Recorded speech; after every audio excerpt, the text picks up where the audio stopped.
కార్యక్రమానికి అఖిలపక్ష round table సమావేశానికి అధ్యక్షత వహించినటువంటి నాయకత్వం వహిస్తున్నటువంటి డాక్టర్ కేశవులు గారికి, ఈ కార్యక్రమానికి అనేక మంది మేధావులు, కార్యకర్తలు, నాయకులు, వివిధ సంఘాల ద్వారా ఉద్యమాలు చేస్తున్నటువంటి నాయకులందరికీ పేరు పేరున నా యొక్క హృదయపూర్వక నమస్కారాలు, స్వాగతం.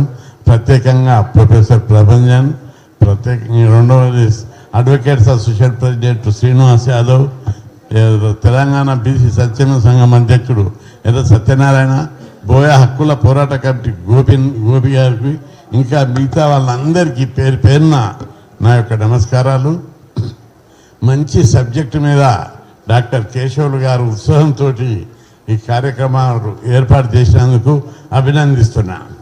చాలామంది నాయకులు డబ్బు ఉంది, అధికారం ఉంది, ఆస్తి ఉంది, వాళ్ళు బీసీల కోసం టైం ఇస్తలేరు.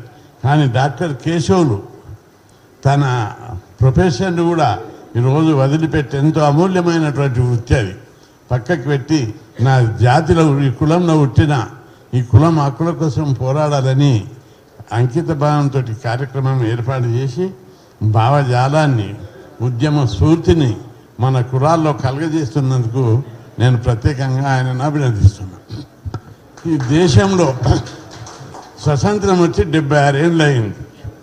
ఈ 76 ఏళ్లలో ఈ దేశంలో పట్టించుకొని వారు రాజకీయ పార్టీలు పట్టించుకోలేదు, కేంద్ర ప్రభుత్వాలు, రాష్ట్ర ప్రభుత్వాలు, ముఖ్యమంత్రులు, ప్రధానమంత్రులు ఎవరు పట్టించుకున్నటువంటి జాతి ఏదంటే బీసీ జాతి. మొన్న నేను పార్లమెంట్లో మాట్లాడినప్పుడు మీరు చాలామంది చూడొచ్చు, ఏకి ఫారెస్ట్ పిఎం బీసీ ఉంటే సరిపోదు, బీసీ విధానాలు ఉండాలి. బీసీ బొమ్మ పెట్టుకొని ఆకలి తీరుతుందా, కష్టాలు తీరుతాయా, బాధలు తీరుతాయా, మీరు ఏం చేస్తున్నారు ఈ దేశంలో ఉన్నటువంటి బీసీలకని ప్రధానమంత్రిని నిలదీశారు. కాబట్టి ఈరోజు సందర్భం వచ్చింది, మనమందరం పెద్ద ఎత్తున ఉద్యమించవలసినటువంటి సమయం ఆసన్నమైంది. సత్యనారాయణ గారు చాలా చక్కగా చెప్పారు, రాజ్యాధికారం ఉంటేనే మనం అన్ని రంగాల్లో అభివృద్ధి సాధిస్తామని. అది వాస్తవం.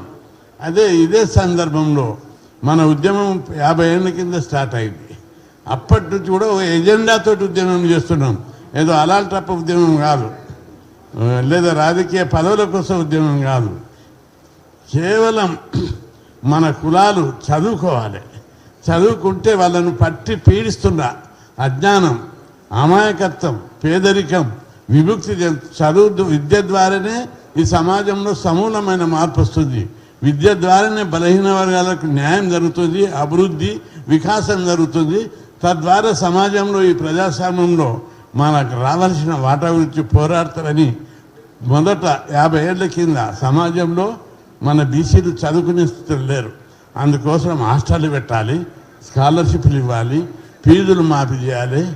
ఇంకా కొన్ని రోజులు ఈ ఉద్యమం చేసిన తర్వాత అప్పుడే 75-74 స్టార్ట్ చేసిన ఉద్యమం 80కి చేరుకుంది. అప్పటికే 6000 హాస్టళ్ళు పెట్టించాం. 6 లక్షల మంది విద్యార్థులు ఫ్రీగా చదువుకునే అవకాశం, స్కాలర్షిప్లు కూడా ప్రతి ఒక్కరికి వచ్చేటట్టు చేశాము. దీంతో సరిపోదు, గురుకులాలు పెట్టాలని పోరాడాము, గురుకులాలు పెట్టారు. 90కి వచ్చినాక ఫీజు రియంబర్స్మెంట్ పెట్టాలని కొట్లాడాం, అది కూడా సాధించాం. ఈరోజు మన కులాలు చదువుకుంటున్నాయి. ఇక్కడ పక్కకున్న మహారాష్ట్ర, ఆ పక్కకున్న గుజరాత్ లేదా ఉత్తరప్రదేశ్, బీహార్లో కూడా మనకున్నన్ని హాస్టళ్ళు లేవు, గురుకులాలు అస్సలు లేవు, ఫీజు రియంబర్స్మెంట్ స్కీమే పెట్టలేదు. ఇప్పుడు కొట్లాడుతున్నాం, ఆ దేశం అంతటి వెళితేనే మా బీసీ లోపల చైతన్యం వస్తుంది. అక్కడ కుల చైతన్యం ఉంది కానీ బీసీ చైతన్యం లేదు. ఇక్కడ మన రాష్ట్రంలో ఈ ఉద్యమాల ద్వారానుకో, స్కీమ్ల ద్వారానుకో చాలామంది చదువుకున్నారు. చాలామంది చదువుకొని మన సీఎంఏ అంటున్నాడు, బీసీలలో చాలా చైతన్యం వచ్చింది. ప్రతి గ్రామంలో 100 మంది ఇంజనీరింగ్ డిగ్రీ చదువుకున్న పిల్లలు తయారయ్యారు, వాళ్ళ లోపల చైతన్యం వచ్చింది. వీళ్లకు పదవులు ఇవ్వక తప్పదు అని అంటున్నాడు. పదవులు ఇవ్వక తప్పదు కాదు, రాజ్యాధికారం ఇవ్వక తప్పదనేది స్లోగన్కు రావాలి. మనం అందరం పదవులేమని కాదు, మేమే మీకు పదవులు ఇస్తాం. ఎందుకంటే బీసీలకు జరుగుతున్న అన్యాయం మీద నేను ప్రాక్టికల్గా చూస్తున్నా, రగిలిపోతున్నాం. ఎప్పుడు 1900 మీకు కూడా ఒకసారి గుర్తు చేయడానికి ఏంటిదంటే 1978లో నేను ఉస్మానియా యూనివర్సిటీలో చదువుతున్నా. హాస్టల్ పిల్లలు ఊరికే ధర్నా చేసి నన్ను పిలిచేవాళ్ళు ఇట్లా ప్రోగ్రాంకు. పోయిన 5 సార్లు 10 సార్లు 15 సార్లు ధర్నా చేసినాం. మెచ్చార్జీలు పెంచాలి, కొత్త హాస్టళ్ళు పెట్టాలి, ప్రతి విద్యార్థికి స్కాలర్షిప్ రావాలి అని ధర్నాలు చేసినాం. ప్రభుత్వం ఇండే. ఆ రోజు చెన్నారెడ్డి ముఖ్యమంత్రి ఉన్నాడు. అడిగాం, మర్యాద చర్చలు జరిపాం. సంవత్సరానికి 10 హాస్టళ్ళు 5 హాస్టళ్ళు స్కాలర్షిప్లు పెంచితే ఒక 50 మందికి 100 మందికి పైసలు పెంచమంటే కూడా పెంచుతారు తిండి పైసలు. ఇట్లా ఉంటే ఇట్లా కాదని అప్పుడు రాడికల్స్, పీడిఎస్, ఎస్ఎఫ్ఐ, ఏఎస్ఎఫ్ బలమైనటువంటి విద్యార్థి సంఘాలున్నాయి. వాళ్ళతో మీటింగ్ పెట్టి వీళ్ళు వినరు మర్యాదగా మనం ఒక్కసారి అసెంబ్లీ మీద దాడి చేయాలని చెప్పారు. అంటే పిల్లలు దాడి చేస్తారు అంటే తయారు చేద్దాం. హాస్టల్కు తిరిగి యూనివర్సిటీలో గవర్నమెంట్ హాస్టల్లో తిరిగి పిల్లలను తయారు చేసి దాడి చేద్దాం. అక్కడ 100 మంది పోలీసులు ఉంటారు, ఎట్లా దాడి చేస్తారు అన్నారు. అంటే మనం దాడి చేయమని చెప్తలేను, ప్రభుత్వం ఎప్పుడు లొంగుతుందని చెప్పడానికి చెప్తున్నా. ప్రభుత్వాన్ని ఎట్లా లొంగ తీసుకోవాలి అని 2,000-3,000 మంది తయారు చేసినాం. హాస్టల్ తిరిగినాం. ఒకటే రోజు యూనివర్సిటీలో 10-15 బస్సులు అక్కడిని నిలబెట్టి హైజాక్ చేసినాం. ఎస్సీ ఎస్టీ బీసీ హాస్టల్లోకి పిల్లలందరినీ తెచ్చి పబ్లిక్ గార్డెన్లలో చుట్టుముట్టు అంతా ఉంచినాం. డైరెక్ట్ బస్సులు తీసుకుపోయి అసెంబ్లీ గేట్ కాడ ఆపినాం. దిగుతుంటేనే పోలీసులు చుట్టుముట్టు పట్టేసేసారు. ఎవరు పోవద్దని, ఎవరేం చేయొద్దు, లోపలికి పోవద్దని. అప్పుడు అంతకుముందే నేను ట్రైనింగ్ ఇచ్చిన అందరికీ. గేట్ మూస్తారు, పోలీసులు వస్తారు, మనం అంత ఎట్లా చేయాలో అన్ని ట్రైనింగ్ ఇచ్చిన. అక్కడ ఇక్కడ డిస్పర్స్ అయితే పోలీసులు కూడా అక్కడ ఉరుకుతారు. అప్పుడు గేట్ కాడ మనం దూకి గేట్ తీసేయాలని చెప్పాను. అట్లా మస్తు ట్రైనింగ్ ఇచ్చినాం కానీ చాలేదు. అయితే దిగినాక పిల్లలందరికీ చెప్పిన అక్కడిక్కడ పడినాయి. ఆడికెళ్ళి దాకా కంచెదికి పోతూనే ఉన్నారు, పోలీసులు అక్కడ పోయినారు. ఈ గేట్ కాడ దూకి గేట్ తీసి 2,000 మందిని లోపలికి తీసుకుపోయి అసెంబ్లీని తుక్కు వలగొట్టాం. దేశమంతా ఆశ్చర్యపోయింది. అవురా, పోలీసుల కళ్ళు కప్పి ఎట్లా అసెంబ్లీని తుక్కు వలగొట్టాను. అదే రోజు సాయంత్రం నేను లా కాలేజీలో చదువుతున్నా. పోలీసు వ్యాన్లు 10 వచ్చినాయి. వచ్చి నేను సీఎం రమ్మంటున్నాడు అంటే నేను ఒక్కని కాదు, ఇంతమంది వస్తామని 20 మందిని తీసుకొని పోయినాం. ఏం కృష్ణ ఎందుకు ఇట్లా చేసినావు? లచ్చన్న కూడా ఉన్నాడు, గౌతు లచ్చన్న అపోజిషన్ లీడర్, ఆయనను కూడా విడిపించారు. నువ్వు డిమాండ్ కావాలే కరెక్టే, హాస్టల్ కావాలే కరెక్టే, అందరికీ స్కాలర్షిప్ కావాలే కరెక్టే, పెంచాలంటున్నావు కరెక్టే, ఎందుకు వెళ్ళగొట్టవలసి వచ్చేది? మేము ఇప్పటికీ మీకు ఎన్నిసార్లు రిప్రజెంటేషన్ తీయని అన్ని మన వెంబడున్న పిల్లలతో చెప్తే 20 సార్లు రిప్రజెంటేషన్ ఇచ్చినాం, 20 సార్లు ధర్నాలు చేసినాం, మీరు దిగి రాలేదు. అందుకే మీ గుర్తింపు కోసం ఇట్లా చేసినామని చెప్పినాం. అప్పుడే 500 హాస్టళ్ళు దరఖాస్తు చేసిన వాళ్ళకి స్కాలర్షిప్లు, ఫీజులు ఇవన్నీ టకా మంజూరు చేశారు. కాబట్టి మన ఉద్యమ పంత మార్చాలి. ఇప్పుడు బీసీలు తమ ఉద్యమ పంత అంటే పీస్ఫుల్గా చేస్తూ భావజాలాన్ని వ్యాప్తి చేయాలి, బంధులు జరపాలి. బంధులు మండల కమిషన్ అప్పుడు ఏం చేసినాం? 3 సార్లు బంధు జరిపాం. సమసంగ్రామ పరిషత్ అప్పుడు 2 సార్లు బంధు జరిపాం. అప్పుడు దేశం అంతా నివ్వెరపోయింది. క్యాంపస్లో ఒక్క రెడ్డి లేకుండా తరిమి కొడితే రెడ్డి హాస్టల్ వచ్చి ఉన్నారు. ఇప్పుడు కూడా అదే పరిస్థితి. ఇప్పుడు బలంగా అయినాం, అప్పుడు బలంగా లేము. ఈరోజు ఊర్రా మనం పీజీ నెంబర్స్ పెట్టాక ఊరికి 50 నుంచి 100 మంది పిల్లలు పీజీలు, ఇంజనీరింగ్లు, డిగ్రీలు చదివిన వాళ్ళు తయారయ్యారు. వాళ్ళందరూ మొన్న బీజేపీ గెలిచింది. ఎక్కడికి గెలిచింది? బీసీలు మోడీ బొమ్మను చూసి మోడీ మావోడని బీసీ ఫీలింగ్ తోటి వేస్తే కార్యకర్తలు లేనటువంటి నాయకులు లేనటువంటి పార్టీలకు కూడా సగం సీట్లు గెలిపించారు. కాంగ్రెస్ గెలిచింది, ఒట్టి గెలవలేదు. కేసీఆర్ని వాళ్ళు ఎదుర్కొనేటంత దమ్మే లేకుంటే ఆ రోజు అంగబలం, బలంగా పొలిటికల్ అనాలసిస్, రాజకీయం థింకింగ్ చేయాలని మీకు చెప్తున్నా. అప్పుడు మన బీసీలు ఊళ్ళరా తిరగబడి ఇక్కడ కాంగ్రెస్ బలం కాదు, అది మన బీసీలలో ఉన్న అసంతృప్తి. మాకు లోన్లు ఇస్తలేరు, లోన్లు ఇచ్చారా ఒక్కరికి కూడా? దళిత బంధు పెట్టి 20,000 లక్షలు ఇచ్చారు. బీసీ బంధు పెట్టి ఒక్కొక్క లక్ష ఊరికి 2-3 కూడా ఇవ్వలేదు. కోపంతో రైలిపోయారు బీసీ. ఇప్పుడు కూడా రైలిపోతున్నారు. ఈ దేశంలో ఎంత బడ్జెట్ ఉందో మీకు తెలుసా? ప్రతి ఇంటికి 20 లక్షలు ఇచ్చేటంత బడ్జెట్ ఈ దేశంలో ఉంది కేంద్రంలో. బలిసిన వాళ్ళు ఎవరు? అంబానీ, ఆదాని, టాటా, బిర్లా, మిట్టల్ ఇట్లా ఒక 100 మంది పెద్ద పెద్ద కార్పొరేటర్లతోనే లక్షల కోట్లు, వేల కోట్లు, 10 కోట్లు కాదు, లక్షల కోట్ల బడ్జెట్ ఉంది. ఈ విధమైన ఆర్థిక వ్యత్యాసాలు, సామాజిక వ్యత్యాసాలు విపరీతంగా విరిగిపోయినటువంటి దశలో దేశం అభివృద్ధి చెందుతుందని ప్రధానమంత్రి చెప్పాడు. ఎవరి అభివృద్ధి? పేద ప్రజల అభివృద్ధి కాదు, అంబానీ, ఆదాని అభివృద్ధి. సంపద అంతా ఇప్పుడే పెద్దలు చెప్పారు, సంపద కొద్ది మంది చేతుల్లో కేంద్రీకృతమైంది. మన వాళ్ళు ఇప్పటికీ పేదరికంతో, అమాయకత్వంతో, డబ్బు లేక, పిల్లల పెళ్లిళ్ళు చేయక, జీవన వృత్తి అతి కష్టంగా గడుపుకుంటూ జీవిస్తున్నటువంటి కుటుంబాలు ఇప్పటికీ గ్రామాలలో ఉన్నాయి. ప్రతి కులంలో ఏదో ఆ కులంలో मेरा सपना है फिर नंबर 1 आना, डाइट, फिटनेस और ऑप्टिमम न्यूट्रिशन के साथ। ऑप्टिमम न्यूट्रिशन, अपने अंदर की ताकत जगाओ। జీవిత భద్రత లేక, లైఫ్ సెక్యూరిటీ లేక చాలా కష్టాలు పడుతున్నారు. చదువుకునేదానికి ఇప్పుడు ఒకటి ప్రభుత్వ పాఠశాలలు మంచిగా లేక కార్పొరేట్ స్కూళ్ళల్లో తమ పిల్లల భవిష్యత్తు కోసం శ్రీ చైతన్య, నారాయణ అని మోదుతోటి పోయి అప్పుల పాలవుతుర్రు, ఆస్తులు అమ్ముకుంటుర్రు. ఈ విధంగా నానా ఇబ్బందులు పడుతున్నారు. సుఖంగా ఉన్నాడు ఒకడు ఉన్నాడా అంటే లేరు, ఎప్పుడు ఏదో కష్టం ఉండోలే ఉన్నారు. ఈ వ్యత్యాసాలు తొలగిపోవాలంటే తప్పనిసరి ఆ కులాల నుంచి వచ్చిన వారే రాజ్యాధికారం చేపట్టాలి. అందుకోసం బాధలు ఎవరైతే అనుభవించినో, బాధలు తెలిసిన వాడు అధికారంలో ఉండాలి, కష్టాలు అనుభవించిన వాడు అధికారంలో ఉండాలి, పేదరికం అనుభవించిన వాడు అధికారంలో ఉండాలి. ఆ ఫిలాసఫీని మనం ప్రజాస్వామ్యం ఇది మీరు ఒకటి గమనించాలి. ఈ ప్రజాస్వామ్యం లోపల మనం ఓట్లేసి ముఖ్యమంత్రులను, ప్రధానమంత్రులను చేస్తున్నాం. మనం కష్టపడి సంపద సృష్టించి ఈ ఫ్యాక్టరీలను, కార్పొరేట్ శక్తులను బల్పిస్తున్నాం. మనం పన్నులు కట్టి రాష్ట్ర బడ్జెట్, కేంద్ర బడ్జెట్ డెవలప్ చేస్తున్నాం. కానీ సంపదల వాటా ఏది, అధికారంలో వాటా ఏది, ఆస్తుల వాటా ఏది అని మనం ఆలోచిస్తున్నామా? దేవుని మీద, మతం మీద, అన్నిటి మీద ఆలోచన చేసి దేవుడు ఇవ్వలేదు. మన అదృష్టం దేవుని దగ్గర లేదు, నొసటి దగ్గర లేదు, చేతుల్లో లేదు. మన అదృష్టం ఓటు దగ్గర ఉంది. మనం ఎవరికి ఓటేస్తామో వాడు ముఖ్యమంత్రి అవుతాడు. మనం ఎవరికి ఓటేస్తామో ఆ పార్టీ కేంద్రంలో ప్రధానమంత్రిని చేస్తుంది.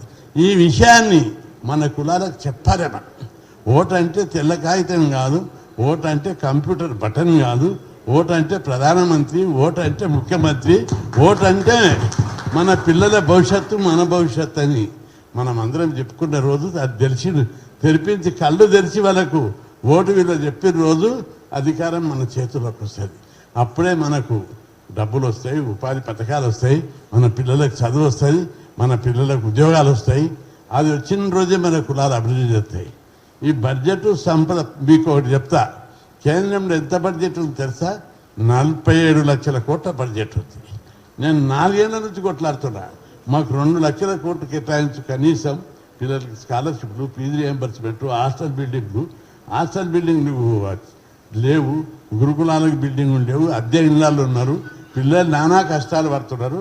2 లక్షల కోట్లు కేటాయించని మోడీకి, కేంద్రం అధికారులకు చాలాసార్లు గట్టిగా వాడికి ఇచ్చాం. వాళ్ళు ఎంత కేటాయించారు తెలుసా? 2000 కోట్లు. 2000 కోట్లు అంటే మన బీసీలకు పంచితే బిస్కెట్లు, చాక్లెట్ కూడా రావు. అంత తక్కువ బడ్జెట్, అంత తక్కువ నిర్లక్ష్యం చేస్తున్నారు. దీని మీద మనం ఆలోచిస్తున్నామా? లేదు. ఎంతసేపు మన గురించి ఆలోచిస్తున్నాం. ఈరోజు మీరు ఎంతో ఆశయంతో ఇక్కడ వచ్చారు. మీరు ఈ రోజుకన్నా ఆలోచన చేయాలి. మనకెంత కనిపించని దోపిడీ, కనిపించని అన్యాయం, కనిపించని అణచివేతలో మనం అందరం ఉంటాం. మనని ఎవరైనా చేస్తుండ్రు, మనని ఎవరు దోపిడీ చేస్తుడు, మనని ఎవరు చిన్న చూపు చూస్తున్నారు అని మీరు అందరూ అనుకుంటున్నారు. నేను ఇంతున్నా నన్నే చిన్న చూపు చూస్తారు బీసీ మనం ఈ దోపిడీ లేకపోతే కొందరు 100 కోట్లకి ఎట్లా పోతారు, మీరు ఎందుకు వెళ్ళలేకపోయారు? కాబట్టి దోపిడీ ఉంటేనే కదా కనిపించని వ్యాపారం చాటున, కాలేజీల మాటున, విధానాల మాటున, చట్టాల మాటున ఇంకా రకరకాల జీవుల మాటన మన సంపద వాళ్ళు చూసుకుంటారు. పన్నుల రూపకంగా ఉండొచ్చు, ఫీజుల రూపకంగా ఉండొచ్చు, ఇంకో రూపకంగా వాళ్ళు లక్షల కోట్లు సంపాదిస్తున్నారు. మనం సంపాదించలేకపోతున్నాం. కాబట్టి ఈ కనిపించని దోపిడీ, కనిపించని వివక్ష ఎట్లున్నదని మీరు అడగచ్చు. ఇప్పుడు చూడండి, క్యాబినెట్ ఎవరు చూడండి, క్యాబినెట్ ఎంతమంది పెద్ద కులపలు ఉన్నారు, ఎంతమంది బీసీలు ఉన్నారు. క్యాబినెట్లో ఈరోజు క్యాబినెట్లో 18 మంది మంత్రులు, 15 మంది మంత్రులు ఉంటే మన బీసీలు ఎంతమంది 50 ఉన్నారా, 50%, ఇద్దరే ఉన్నారు. అది కనిపించని వివచ్చ కదా, చిన్న చూపు కదా బీసీలను. అదేవిధంగా ఎమ్మెల్యే 120 మంది, 120 మందిలో బీసీలు ఎంతమంది ఉన్నారు, జనాభా ప్రకారం 70 మంది ఉండాలి, కానీ 21 మంది ఉన్నారు. ఇది కనిపించని వివచ్చ, కనిపించని దోపిడీ, ఈ కులాలను అణచివేత, ఈ పార్టీల పేరు మీద, అధికారం పేరు మీద మన కులాలందరినీ అణచివేస్తున్నారు. ఈ విషయాన్ని మనం గమనించాలి. మనం ఈ బీసీ ఇక్కడ వచ్చిన రాగానే చూసా, ఒక్కొక్కరు ఎమ్మెల్యేలు రాక మంత్రుల ముఖాలు కూడా చూడబుద్దిగా, నాకు అక్కడ పోతే చూడబుద్దిగా ముఖాలు అసంటి వాళ్ళు మంత్రులయ్యారు. ఎందుకంటే పెద్ద కులపలు కాబట్టి. ఎమ్మెల్యే నేను అసెంబ్లీలో కొన్ని రోజులు ఉన్నా కదా, ఒక టర్మ్ అసెంబ్లీలో ఉన్నా, అక్కడ నన్ను తీసుకొచ్చి పరిచయం చేస్తుండే. అక్కడ సరే ఈయన ఎమ్మెల్యే, అరే వీడెప్పుడు ఎమ్మెల్యేడు, బక్కగా వంగి ఉన్నాడు, వీడెక్కడ పనికి మా దాంట్లో కార్యకర్త ఉన్నట్టు కూడా లేడని అనుకుంటుంటే స్పీచ్లు ఇస్తుంది. ఒక్క స్పీచ్ కూడా సొక్కంగా ఉండకూడదు. మా దాంట్లో బీసీ లీడర్ ఒక్కొక్కరు మాట్లాడితే ప్రొఫెసర్ కూడా మాట్లాడారని నేను ఫీల్ అవుతుంది. అంత సబ్జెక్టివ్గా, అంత క్వాలిటేటివ్గా మన వాళ్ళు ఉన్నారు. కానీ ఈ కులం మాటను మనం అంచేశారు. మన తెలివి పైకి రానియలేదు, మన నాయకత్వ లక్షణాలను వికసింపజేయలేదు, అడుగున మన కులాలను తొక్కిపెట్టారు. కాబట్టి తప్పనిసరిగా ఈ దేశంలో కనిపించని దోపిడీ, కనిపించని వివక్ష, అన్ని రకాల మన కులాలను అణచివేస్తున్నారు. కాబట్టి మనం అందరం మేధావులు, పెద్దలు, చాలామంది మీ లోపల అత్యంత సమర్థులు కూడా ఉన్నారు. కానీ మనం బంగారాన్ని పెట్టెలో పెడితే ఏమైనా ఉపయోగం ఉంటుందా? ఉండదు. ఉంగరాలు పెడితే అరే ఉంగరాలు పెట్టిందని గేట్ కూడా ఓపెన్ చేస్తాడు. నేను ఇప్పుడు ఇట్లున్నా సెక్రటరీకి పిఎంల దగ్గరికి పోయినాక తెల్ల బట్టలు వేసి 4 ఉంగరాలు పెట్టుకొని అరే వాడు పిఎం ఉన్నాడా అని బెదిరిస్తా. అమ్మో ఈసారి పెద్దగా ఉన్నాడు, ఉంగరాలు ఉన్నాయి, తెల్ల బట్టలు ఉన్నాయని గేటు తెరిచి లోపలికి పంపిస్తాడు. అదే నేను డింగు అని నెత్తి దువ్వకుట్ట పాత బట్టలు వేసుకొని పోతే రాణిస్తారా? రానియరు. అట్లాగే మీ తెలివితేటలు, మీ వేష, భాష, కల్చరు, నడక అన్నీ మన కులాల లోపల పెంపు చేయాలి. నేను ఒకసారి కర్నూలుకి పోయినా. కర్నూలుకి పోతే రిజర్వేషన్ల కింద వచ్చినోడు మండల్ ప్రెసిడెంట్, చిరుడు కాదు, మండల్ ప్రెసిడెంట్ 5 మంది సర్పంచ్లను వెంట పెట్టుకొచ్చి కలెక్టర్ దగ్గర గేట్ కాడి రావడ్డాడు. నేను పోతే నమస్తే సార్ అన్నారు.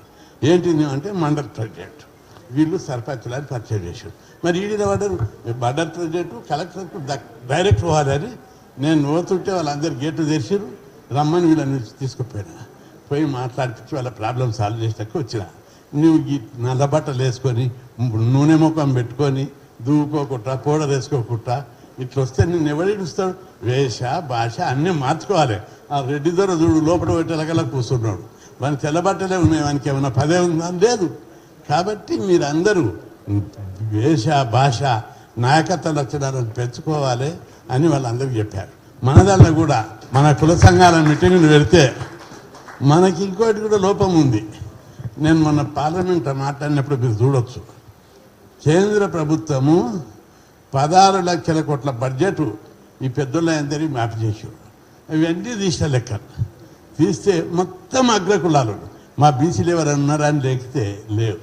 ప్రధానమంత్రితో మాట్లాడేటప్పుడు అడిగిన ఈ 16 లక్షల కోట్ల బడ్జెట్ మీరు బాబు చేశారు, వీళ్ళంతా అగ్రకులాలు.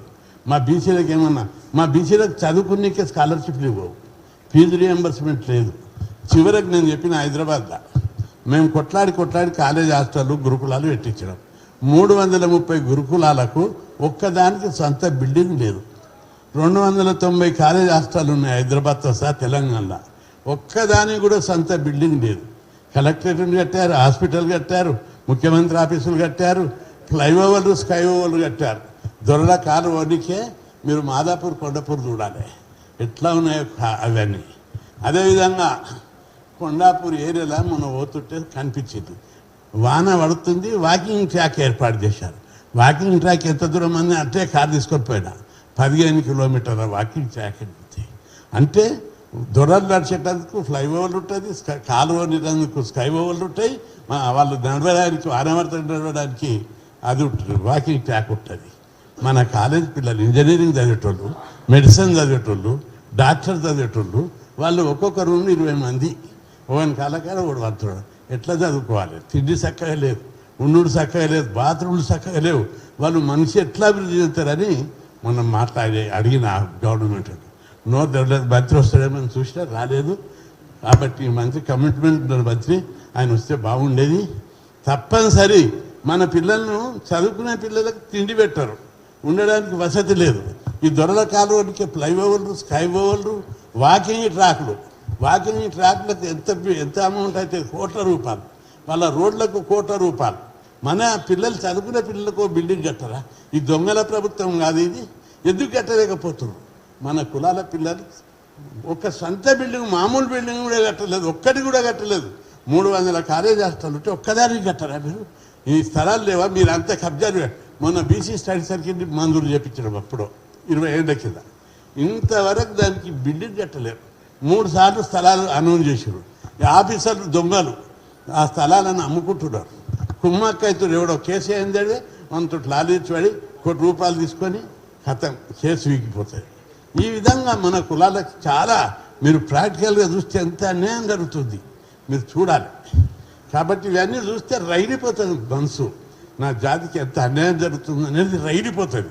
అవి చూస్తే ఇంకా మీకు ఉద్యమంలో మీకు కనిపించినట్టు సంకల్ప బలం పెరుగుతుంది, ఉద్యమ శక్తి పెరుగుతుంది అని చెప్పి మేము అందరికీ అన్యాయాల మీద ఎప్పుడైతే చర్చ జరుగుతుందో ఆ రోజు మన లీడర్షిప్ పెరుగుతుంది. మనిషి ప్రపంచం లోపల చైనా, రష్యా, కొరియా, ఫ్రెంచ్ అనేక దేశాల చరిత్ర చదవాలి. అక్కడ దారి చక్రవర్తుల పాలన లోపల రష్యా, చైనా లోపల అక్కడ భూస్వాముల దొరల పాలన లోపల చైనా, అక్కడ ప్రజలు తిండి లేక కప్పలు అవన్నీ తిన్నారు. అక్కడ ఒకే ఒక మావో ఉట్టి పెద్ద చైనా మనకంటే 10 రెట్లు ఎక్కువ ఉంటుంది భూభాగం. అట్లాంటి చైనాలో విప్లవం వచ్చి కూలగొట్టి ఈరోజు అక్కడ పేదరికం లేదు. ప్రతి ఒక్కరికి బంగ్లా, ప్రతి ఒక్కరికి కారు, ప్రతి ఒక్కరు సుఖంగా జీవించేటటువంటి లక్షల రూపాయల బ్యాలెన్స్. రష్యా 70 ఏళ్ళ కింద తినడానికి తిండి లేనటువంటి రష్యా, అక్కడ విప్లవం వచ్చింది. ఒకే ఒక లెనిన్ విప్లవం తీసుకొచ్చారు, దోపిడీ, పీడన, వివక్షతకు. కాబట్టి అక్కడ కూడా ఈరోజు ప్రతి ఒక్కరికి బంగ్లా, ప్రతి ఒక్కరికి ఫ్యాక్టరీ, ప్రతి ఒక్కరికి ఉపాధి, ప్రతి ఒక్కరికి లక్షల రూపాయల బ్యాలెన్స్ తోటి సుఖంగా జీవిస్తున్నారు ప్రజలు. గొప్ప భారతదేశం, ధర్మం, న్యాయం, సత్యం, బుద్ధుడు పుట్టిన నేల, రామానుజుడు పుట్టి కుల నిర్మూలన చేసిన నేల, వివేకానందుడు అజ్ఞానానికి అమాయకత్వానికి గర్జించిన వేదభూమిలో ఇప్పటికీ 50% ప్రజలు పేదరికం కింద, అజ్ఞానం కింద, అమాయకత్వం కింద నలిగిపోతున్నారు. ఈర్ష్య, అసూయ దేశాలతోటి సతమతమవుతున్నారు. మరి ఇట్లాంటి దేశాన్ని ఈ పాలకులు ఎన్నడూ తయారు చేస్తారని మనం అందరము వీళ్ళు చెయ్యరు. కాబట్టి పేదవారి పాలన రావాలి. అందుకోసం ఒక లెనిన్, ఒక మావ కావాల్సింది ఆకాశం నుంచి కాదు, మీ అందరి లోపలే. మీ లోపల ఆ శక్తి ఉంది. మీ శక్తికి పదన పెడతలేరు. వేడి చేస్తే బంగారము నీళ్ళు లేక తయారవుతుంది. ఇనుము ఒట్టిగా పట్టి తిరుగుతుందా? ఇరగదు. అంతటి ఇనుము వేడి చేస్తే ఇట్లా కర్ర అవుతుంది, నాగలు అవుతుంది, గొడ్డలు అవుతుంది, పలగ అవుతుంది, పారవుతుంది. అట్లాగే మీరు అందరు ఆలోచన చేసి మన జాతి గురించి నేను గొప్ప నాయకుడిని కావాలనుకుంటే తప్పనిసరి మీరు అందరు అవుతారు. అప్పుడు మన గౌరవం కోసం మనం పోరాటం. మనిషి జీవితం ఒకటే కాదు, గౌరవం మన పోరాటం ఆకలి పోరాటం కాదు, ఆత్మ గౌరవ పోరాటం. కాబట్టి ఆత్మ గౌరవ పోరాటం కావాలంటే మీరు అందరు చాలామంది ఎమ్మెల్యేలు, ఎంపీలు కావాల్సిన వాళ్ళు కావలసిన వాళ్ళు ఎందుకు కాలేకపోయారు? ఈ అగ్రకుల పాలకులు, దోపిడి పాలకులు, దొరల పాలకులు ఉండడం వల్ల పార్టీలు వాళ్ళ చేతిలోనే, అధికారం వాళ్ళ చేతిలోనే, డబ్బులు వాళ్ళ చేతిలోనే, ఆస్తులు సంపద వాళ్ళ చేతిలోనే. అందుకే మనం పైకి రానియలేదు. అందుకే ఈ వ్యవస్థ స్వరూపాన్ని మార్చాలి. ఈ స్వరూపాన్ని మార్చాలంటే వాళ్ళ చేతులు ఉందా? మన చేతులు ఉంది. ఓట్లు మనం చెప్తున్నప్పుడు వాడేవాడు. కాబట్టి మీరందరూ తిరుగుబాటుకు సిద్ధంగా ఉండాలి. ఉద్యమ స్వరూపాన్ని మార్చాలి. బంధు పిలిపిస్తే దుప్పటి కప్పుకొని పడుకోవడం కాదు. బంధు పిలిపిస్తే షాపులు బంద్ చేయాలి, బస్సులు బంద్ చేయాలి, అగ్గి బరాట కావాలి. అటువంటి రోజు వస్తుంది. తప్పనిసరి ఉద్యమాన్ని మనం స్వరూపాన్ని మార్చుకుందాం. న్యాయం కోసం, ధర్మం కోసం, సమాజం కోసం, సామాజిక న్యాయం కోసం, దోపిడి పీడన వివక్షితమైనటువంటి నూతన సమాజ నిర్మాణం కోసం, ధర్మ సమాజం కోసం, మీరు చెప్పిన ధర్మం, మీరు చెప్పిన న్యాయం కోసమే మనం పోరాటం చేయవలసిన సమయం ఆసన్నమైంది. మనం ఇప్పుడు పోరాటం చేయకపోతే ముందు తరాలు, ఇప్పుడు మనం ఉన్నాం, ఇంకా మన తరం ముందు తరాలు ఉంటుంది. పుత్రులు ఉంటారు, పిల్లలు మన్మలు ఉంటారు, మన్మరాన్లు ఉంటారు. ఆ తరం అట్లాగే మన బ్లడ్ కొనసాగుతుంది. మన జీవితంతో మన యొక్క రూపం అంతరిస్తుంది. మన ముందు తరాలు కొనసాగుతుంది. మన తాతలు పోయి ముత్తాతలు పోయి మనం వచ్చాము. ఇంకా ముందుకు అట్లే పోతుంటుంది. ఇప్పుడు మార్చకపోతే ఈ స్వరూపం ఇట్లే కొనసాగుతుంది, అన్యాయం జరుగుతుంది. మీరు చూడు, 76 ఏళ్ల కేంద్రంలో ఒక మంత్రిత్వ శాఖ లేదు, ఒక సపరేట్ డిపార్ట్మెంట్ లేదు, చట్టసభల రిజర్వేషన్లు లేవు, విద్యా ఉద్యోగాలలో ఎంత రిజర్వేషన్లు. ఒకసారి జరుగుతున్న అన్యాయం చూడు, 56% ఉంటే 27%. అగ్రకులాలు రిజర్వేషన్ల కరువులు 3%.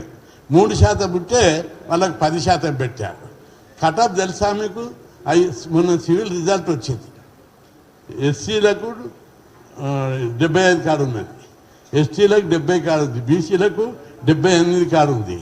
అగ్రకులాల్లోని బ్రాహ్మణులకు, రెడ్లకు, వాళ్ళకు 61% మార్కులకి ఐఏఎస్ వచ్చింది. అంటే మనకంటే తక్కువ మార్కులు, లంబాడి వాళ్ళకంటే తక్కువ మార్కులు, మాలమాదిల కంటే తక్కువ మార్కులు వచ్చిన వాళ్ళకు సివిల్స్ వచ్చినాయి. రెడ్లకు, బాపనులకు. వాళ్ళకి రిజర్వేషన్లు అవసరమా? వాళ్ళు ఏడగా ఉద్యమాలు చేసిర్రా, మెమరాండం ఇచ్చిర్రా, పార్లమెంట్ ఇవ్వడానికి అడిగిండా? ఇవ్వకున్నా అగ్రకులాలకు ఒత్తాస వాళ్ళకి వాళ్ళకి రిజర్వేషన్లు పెట్టారు. వాళ్ళకు రిజర్వేషన్లు పెడితే సుప్రీంకోర్టు కేసు అయింది. నేను కూడా కేసు వేసిన, అందరూ వేసినాం. అప్పుడు సుప్రీంకోర్టు ఏం చెప్తుంది తీర్పులు అంటే 50% దాటింది పెట్టొద్దని నేను అన్నాను. మన అడ్వకేట్ అన్నాడు. సుప్రీంకోర్టు ఏమంటుంది జడ్జిమెంట్లో, 50% అనేది కాలం వెళ్ళిన విధానం, ఇప్పుడు 10% పెట్టడం సమంజసమే, న్యాయం అని తీర్పిచ్చింది. మొన్న గ్రామ పంచాయతీ రిజర్వేషన్లో 50% పెట్టరాదు, ఇది అన్యాయం అని చెప్పి తీర్పిచ్చింది. బీహార్ లోపల రిజర్వేషన్లు వేస్తే దాన్ని అన్యాయం అని తీర్పు చెప్పింది. సుప్రీంకోర్టులో ఎవరున్నారు? ఒక్క బీసీ లేడు, ఒక్క ఎస్సీ లేడు, ఒక్క ఎస్టీ లేడు, అంతా అగ్రకులాలలో ఉన్నారు.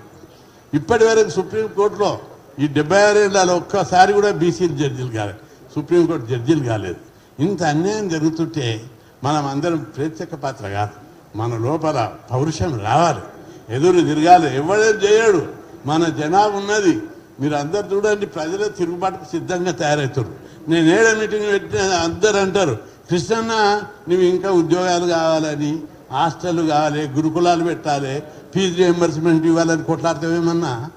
ఎమ్మెల్యేలు కావాలి, మంత్రులు కావాలి, ముఖ్యమంత్రి కావాలని కొట్లాడన్నా అని అంటున్నారు. ప్రజల నుంచి ఆ డిమాండ్ స్పందన వచ్చేస్తుంది. వాళ్ళకు మనం సారూప్యత ఇవ్వకపోతే, వాళ్ళ ఆశయాలను సహకారం చేయకపోతే ఈ పార్టీలు తన్నుకుంటూ తీసుకొని పోతాయి. వాళ్ళ కిందనే మనం నలిగిపోతుంటాం. కాబట్టి కేంద్రంలో చట్టసభలో 50% రిజర్వేషన్లు పెట్టాలని, కేంద్ర బడ్జెట్లో 50% బీసీలకు ఇవ్వాలని, ప్రతి ఒక్కరికి విద్యా ఉపాధి కల్పించాలని, మరి ప్రైవేట్ రంగంలో రిజర్వేషన్లు పెట్టాలి. అదేవిధంగా సుప్రీంకోర్టు, హైకోర్టులో జడ్జీలలో కూడా రిజర్వేషన్లు పెట్టాలి. ఇట్లాంటి డిమాండ్లు సాకారం కావాలంటే న్యాయవాదులను అపాయింట్ చేసింది మన గవర్నమెంట్. ఆయనను తన్ని తగిలేసి మనం అందరినీ పాత్రలను ఉడగొట్టి తెస్తే అడ్వకేట్లు అందరూ తిరిగిరు ఊళ్ళలో, కాళ్ళు వేసుకొని బీసీ పార్టీ వచ్చినట్టు కాళ్ళల్లో తిరిగిరు వీళ్ళు ఈ కేసీఆర్ ఉడగొట్టడానికి. తిరిగి ఇప్పుడు జడ్జి అడ్వకేట్లల్లో బీసీలకు అన్యాయమే జరిగింది. జీపీలు ఎవ్వరు లేరు, అడ్వకేట్ జనరల్ లేరు, జీపీలు లేరు, పీపీలు లేరు. ఇంత అన్యాయం ఇప్పటికి జరుగుతుంది. ఎందుకంటే పార్టీలు టీఆర్ఎస్ ఉంటే ఒక కులంది, కాంగ్రెస్ వస్తే ఒక కులం, బీజేపీలు వస్తే ఇంకో కులం.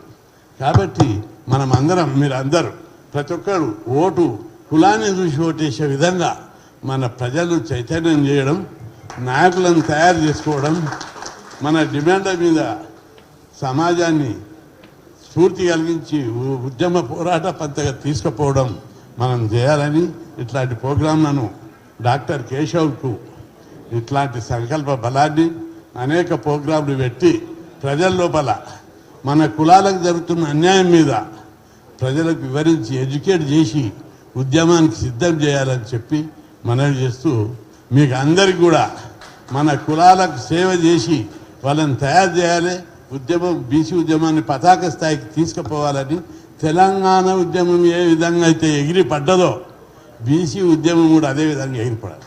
అప్పుడు పసిపిల్లల నుంచి తెలంగాణ ఉద్యమంలో పసిపిల్లల నుంచి పన్ను ముసలి దాకా జై తెలంగాణ అన్నారు. ఇప్పుడు కూడా పసిపిల్లల నుంచి పన్ను ముసలి దాకా జై బీసీ అనేటట్లుగా మనం తయారు చేయాలి. ఒకటి ఆ ఉద్యమము ఏదో జరిగింది, బాగుపడతామని జరిగింది, కానీ జరగలేదు. ఈ ఉద్యమం బీసీలు బాగుపడడానికి, మన వాట మనకు తెచ్చుకోవడానికి, ఇది ఆత్మగౌరవ ఉద్యమం. ఈ ఉద్యమం మనది. ఈ పార్టీలని అద్దె కొంపలు, ఇది బీసీ ఉద్యమం అనేది మన సంతిలు లాంటిది, మన ఆత్మగౌరవానికి సంబంధించింది. కాబట్టి బీసీ ఉద్యమాన్ని బలోపేతం చేస్తే మన గౌరవం పెరుగుతుంది, మన కుటుంబ గౌరవం పెరుగుతుంది, మన కుటుంబాలకు శాశ్వతంగా అభివృద్ధి చెందడానికి అవకాశం ఉంటుంది, మన వాట మనకు వస్తుంది. కాబట్టి దీని గురించి ఫీల్ కావద్దు. ఇది అన్నదమ్ముల పంచాయతీ. అన్నదమ్ముల పంచాయతీలో మన వాట మనకు కావాలి. ఒక ఎగ్జాంపుల్ చెప్తాం. మా తాత ఉన్నది. మా తాతకు 4 కొడుకులు ఉన్నారు. ఒకటి చిన్నోడు అయితే అమాయకుడు, మిగతా 3 పెద్దగా ఉన్నారు. ఆయనకు 60 ఎకరాల భూమి ఉంటే 15 ఇచ్చారు. వాళ్ళు మంచి భూమి తీసుకున్నారు. చిన్నోడికి 4 భూమి ఇచ్చారు. వాడు గొడ్డలు తీసుకొని ఇంటి చుట్టే తిరుగుతున్నాడు, తండ్రిని చంపుతాడు. అరే నేను పోయినా, ఏం మామ అట్లా ఎందుకు ఎగురుతున్నావని నన్ను పిలిచారు. వీటికి జర చెప్పు బుద్ధి పిలిపించిన, నేను దారిని చంపేస్తా అంటాడు. ఎందుకు అన్న? అరే వాళ్ళకి మంచి భూమి ఇచ్చి నాకు ఇట్లా ఇస్తాడా? నేను ఆయన పిలిపించాను. ఎందుకు అట్లా ఇచ్చినావు అంటే, అది మొదటి నుంచి అట్లా వంచి అట్లా పోయింది అల్లుడు అని చెప్పాడు. చెప్తే మళ్ళా వంచిపిస్తే మళ్ళా వంచిపిచ్చిరా. అది ఎట్లన్నా నన్ను పేరు మళ్ళా వంచుడని మళ్ళా వంచిపిచ్చి ఇచ్చిరా. వాడు వచ్చి కాళ్ళు మొక్కుతున్నాడు తండ్రికి. అంటే వాటా కోసంలో చిన్న తేడా ఉంటే తండ్రికి గొడ్డలు తీసుకొని తిరుగుతున్నాడు. వాటా సమానంగా ఇచ్చినప్పుడు కొడుకు కాళ్ళు మొక్కుతున్నాడు తండ్రికి. మనది కూడా అదే పంచాలి. మా వాటా మాకు రావడం లేదు, మా వాటా మాకు రావడం లేదు. మా వాటా కోసం జరిగే ఈ పోరాటంలో తెగించి ఒక తరం పోరాడితే అన్ని తరాలకు సమానంగా ఉంటుందని చెప్పి మీ అందరికి గుర్తు చేస్తూ, ఇది ఆకలి పోరాటం కాదు, ఆత్మ గౌరవ పోరాటం. అందుకే తెలంగాణకు తెగించినటువంటి తెలంగాణ గడ్డ బీసీల అడ్డగా మార్చడానికి మీరందరూ ప్రతి ఒక్కరం మీలో ఉన్నటువంటి శక్తి, సామర్థ్యాలు, తెలివితేటలు, ప్రతిభ తెగించి ముందుకు తీసుకుపోవాలని చెప్పి మీ అందరికీ. మీరు అందరూ అనుకుంటవచ్చు ఇక్కడ శ్రీనివాస్ యాదవ్ ఉన్నాడు, కేశవ్ ఉన్నారు, వాళ్ళే నాయకులు, కృష్ణన్ ఉన్నారు, గోపి ఉన్నాడు, సత్యనారాయణ. మేము కాదు, మీరు కూడా నాయకులే. ఎందుకంటే ఒక చిన్న ఎగ్జాంపుల్ చెప్తే గుర్తుపెట్టుకోవడానికి. నేను లా కాలేజ్ చదివేటప్పుడు ఒక పిల్లగాడు వీక్గా నడుస్తున్నాడు. అరే నడిచిపోదాం పారా అంటే, ఆ కాలేజీలో హాస్టల్ ఉన్న మీటింగ్ నుండి పోదాం పారా. మెల్లిగా నడుచుకుంటూ వస్తున్నాడు. ఎప్పుడు అట్లే వీక్గా నడిచేది. నేనన్నా వీడు వీక్గా నడుస్తున్నాడు అని. ఓసారి కుక్క ఎంబడి తగిలింది వాడికి, లేడీస్ హాస్టల్ కాడ. ఎంబడి తగిలింది, పరిగెత్తుకుంటూ ఉరుకుడు ఒక్కటే నిమిషంలో వచ్చాడు లా హాస్టల్కు. ఏం రా నీవు దణుమంటే నువ్వు పానం బాగలేదు అది దాటివి. ఇప్పుడు కుక్క ఎంబడి తగిలింది, ఎంత స్పీడ్ ఎట్లా వచ్చింది నీకు శక్తి అంటే? ఏదో ఒకటి వస్తే మన లోపల శక్తి అంతా పుట్టుకొస్తుంది. ఇప్పుడు కూడా బీసీలకు ఇంత అన్యాయం జరుగుతుంది.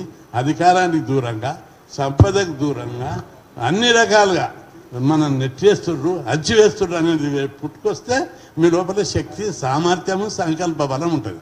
సంకల్ప బలం ఉంటే శక్తి దానంతట అదే ఉద్భవిస్తుంది. కాబట్టి అట్లాంటి సంకల్ప బలం మీ అందరికీ భగవంతుడు సృష్టించాలని, ఈ బీసీ సమాజాన్ని బాగుపరచాలని మన ఉద్యమం ఇంతవరకు ఎజెండాతో తెచ్చాం. చదువు కోసం, ఉద్యోగాల కోసం, ఉపాధి కోసం కొట్లాడాం. ఇప్పుడు రాజ్యాధికారాన్ని కోసం కొట్లాడాలని. అట్లాంటి దానివల్ల మీరు అందరు సర్పంచులు కావాలి, ఎంపీటీసీలు, ఎమ్మెల్యేలు, మంత్రులు కావలసిన వాళ్ళు ఎన్నో కోల్పోయారు ఇప్పటిదాకా. ఇక ముందు కోల్పోవద్దంటే మనం తరం తెగించి పోరాడాలని ఆశిస్తూ సెలవు తీసుకుంటాం.